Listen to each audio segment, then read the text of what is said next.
তাহসান মিথিলাকে নিয়ে সৃজিত মুখার্জি এবং মিথিলার না বলা কথা আবারও প্রকাশ্যে এসেছে। এ নিয়ে সামাজিক যোগাযোগ মাধ্যমে ব্যাপক আলোচনার সৃষ্টি হয়েছে। এর মধ্যে একটি অনুষ্ঠানে এক সংবাদ বিজ্ঞপ্তিতে বরাত দিয়ে উঠে এসেছে মিথিলার সঙ্গে আলোচনার বিষয়বস্তু। জানা গেছে রুম্মান রশিদ খানের সঞ্চালনায় বিশেষ পর্বের মিথিলার সঙ্গে চলছে খোলামেলা আড্ডা।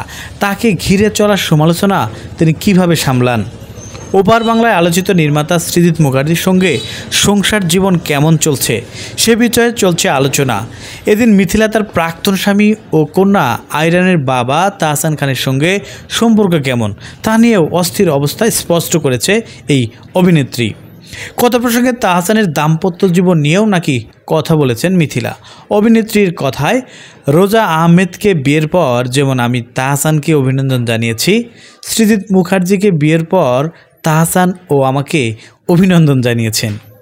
বিহিন দ্য ফেমের আরকে জানিয়েছেন, এর আগে এ ধরনের ব্যক্তিগত মন্তব্য মিথিলা কখনো প্রকাশে আনেননি। অর্থাৎ এই ব্রডকাস্ট মিথিলা এমন কিছু তথ্য বলেছেন যা তিনি এর আগে কখনো জনসমক্ষে আনেননি।